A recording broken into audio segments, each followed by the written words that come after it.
Louisiana Beer Reviews Kilt Lifter Amber Ale. And on the website they say Scottish style ale. This was introduced in 1996. They say it's malty, toasted, 6%. And the website says 12 bitterness units, so very low bitter ring units. Comes in bottles, cans, and on draft. Four Peaks Brewing Company in Tempe, Arizona. This was sent to me by Mo. Thank you, Mo. What a great shipment. Really a treat. There's a phone number you can call. It says contains wheat. How about that? Freshest before. Alright, so we're within date. I've been to, well, I've driven through Tempe, I guess, or next to it on the interstate. Maybe clipped the western edge of the city limits, but haven't really visited the town. Visited Phoenix. Went to a Arizona Diamondbacks game there once. Okay, so here we go. Amber, kind of red ale.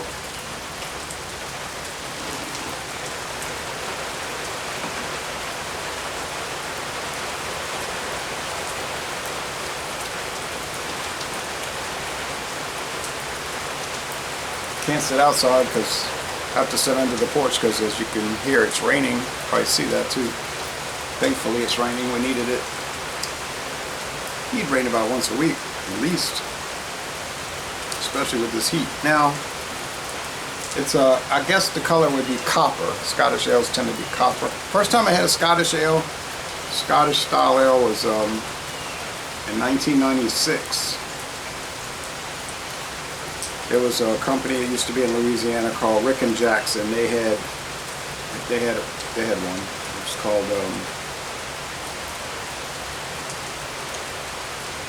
I think it was just called Rick and Jack's Scottish style ale, if I'm not mistaken. I have the bottle in one of the better ones.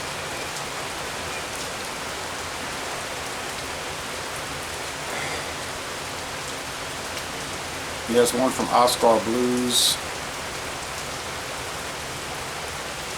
which is very nice,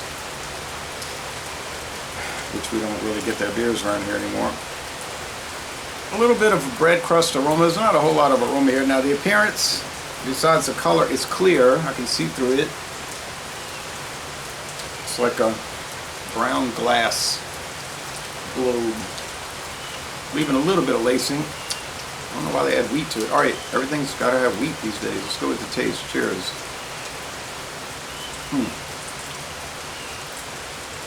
Gets a 85 out of 100 on Beer Advocate. They're saying it's good. A B. Untapped's giving it a 75 out of 100, which would equal Beer Advocate's B, because their scale is different. It's going to take forever to watch all the video reviews. I'm sure there's an unreal amount. I haven't watched any. There's a little bitterness here, so it's 12 bitterness units. Okay, fine.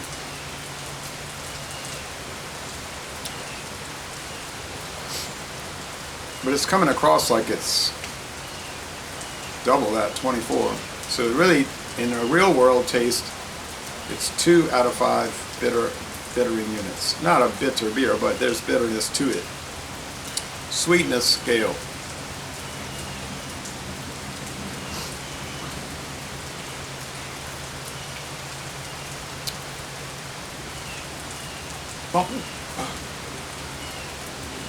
Trying to burp. Malty,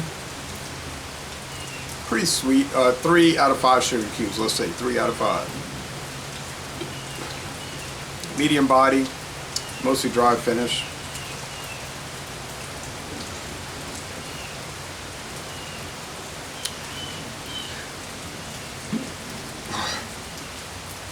I guess in 1996 this might have wowed the world, or at least the state of Arizona. Now, with all the extreme beers we've had over those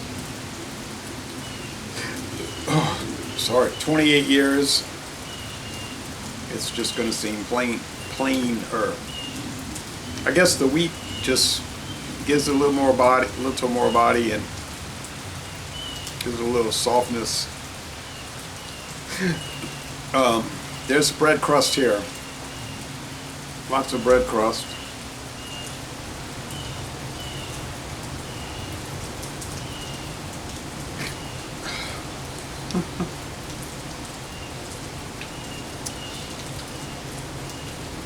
Mostly dry finish. It's as far as its taste, it's not that different from a Beta Amber Lager, which came out like 10 years before in '86. That's only 4.5. This has a little more body, but the flavor is similar in that you get the breadiness. I know that's a lager, this is an ale. Guess it's more similar to Gubna.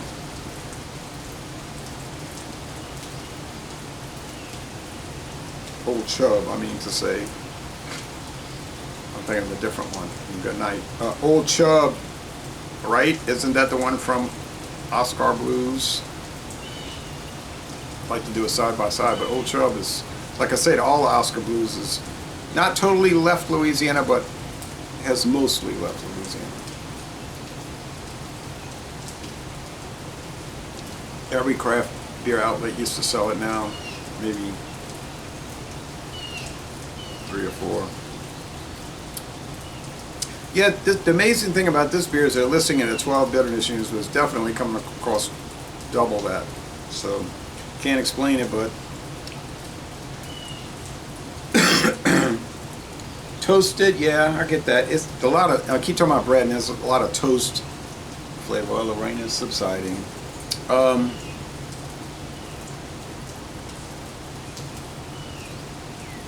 It's nice. It's a nice beer, but it's just kind of plain. So I'll go with Beer Advocate saying good, 85. I'll go with that 80. I'll go with 86 because that bitterness gives a little more character. So B, it's a good beer, a B, and they say this is their flagship. And like we say, I hear other people say, and I guess it's true. I hear other reviewers say their flagship beer. They'll say, like, you ever notice that the flagship beer is kind of the plainest, blandest one? Maybe that's true. I don't know. But Sam Milano's Boston Lager is their flagship. Abita Amber is their flagship. This Kilt Lifter is their flagship. Sierra Nevada Pale Ale is their flagship. That's not bland at all. Shiner Bock, their flagship. Well, it is definitely. That's one of the blandest craft beers I've had in my life. Yingling Traditional Lager. That's seemed like that's being replaced as their flagship slowly by the premium beer. Could be the economy, but I always found it kind of bland. Founders All Day IPA is becoming their flagship. It's one they always have.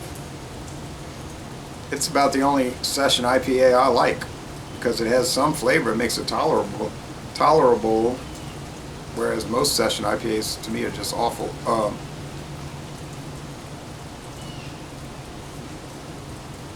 But it's not that exciting. Oh, okay, well, we get the point. Bell's Two Hearted. Is that their flagship? No, Oberon is their flagship, huh? No. It's not year round.